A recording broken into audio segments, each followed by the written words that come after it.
বিসমিল্লাহির রহমানির রহিম। পরম করুণাময় আল্লাহর নামে শুরু করছি আজকে আহ্বান গল্পের অষ্টম পর্ব। কতকের মনে পড়ল বুড়ির শেষ সেই কথা, আমি মরে গেলে তুই কাফনের কাপড় কিনে দিস বাবা। অর্থাৎ এই যেটা আবেগ, এই যে একটা হৃদয়ের কথা,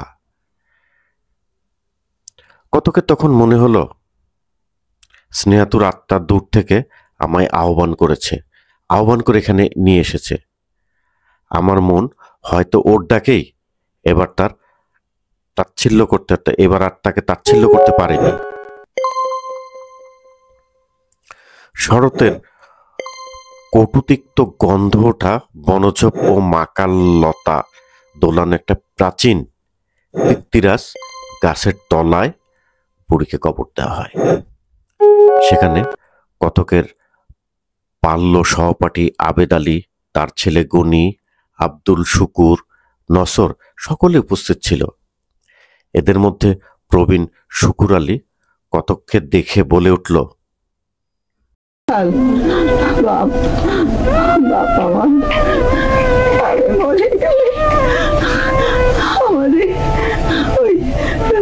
কাফনের কাপড়খানা তুই কিনে দিস বাপ। আহা, এসব কথা কেন মুখে আনছো? সব ঠিক হয়ে যাবে, তুমি সুস্থ হয়ে যাবে, ভগবান তোমাকে সুস্থ করে ফেলবে। ঠিক আছে, তুমি একদম শান্ত হও। তুমি জানো না আমাদের ধর্মে মানুষ মারা গেলি নতুন কাপড় পরিয়ে মাটি চাপা দিতে হয়। বুড়ি তাই চাচ্ছে তোমার কাছে।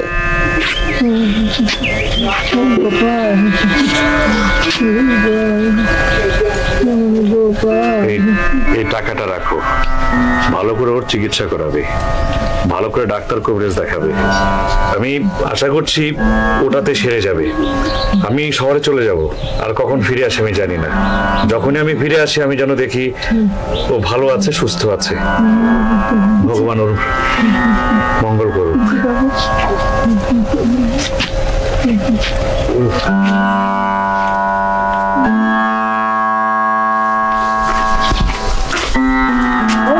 বাবা ঠাকুর যে। আরে দিগমুড়ি, কেমন আছো তুমি? তোমার পরশুরাম ভালো আছে তো? ভালো আছি। আজই তুমি এলে? সেই বুড়ি তো কাল রাতেই মারা গিয়েছে। তোমার নাম করলে বড্ড। ও সেই পাতানো মেয়ে বলছিল আজ সকালবেলা। কি বলছো, মারা গেছে?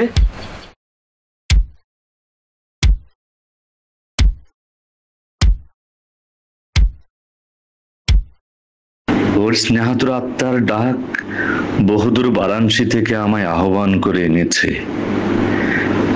ওর ডাক আমার মন আর তাচ্ছিল্য করতে পারেনি।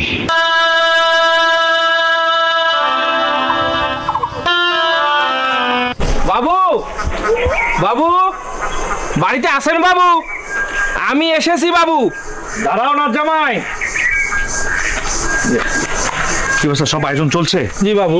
তুমি তাহলে একটা কাজ করো, তুমি তাড়াতাড়ি গিয়ে সবচেয়ে টাকাটা রাখো, সবচেয়ে ভালো দেখে একটা কাপড়ের কাপড় নিয়ে আসবে, আর অন্য যা কিছু লাগে সবকিছু এখান থেকে তুমি খরচ করবে। আরে মাটি হচ্ছে কোথায় বাবু? ওই উঁচু ভিটায় তীর্থরাজ গাছের তলায় বাবু। মাটি দেবার সময় একবার আসবেন বাবু, 12টা আন্দাজ করে আসবেন বাবু। আমি যাব? আমি যদি যাই আবার মুসলমান সবাই যদি কিছু বলে? না বাবু, ওরকম গোড়া মুসলমান আমাদের গায়ে নেই বাবু। আচ্ছা ঠিক আছে, আমি তাহলে অবশ্যই যাবো। যাও, তুমি কাপড়ের কাপড় টাপড় সবকিছু নিয়ে আসো, যাও। আসো।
বাবা ঠাকুর যে বুড়ির মাটি দেবার দিন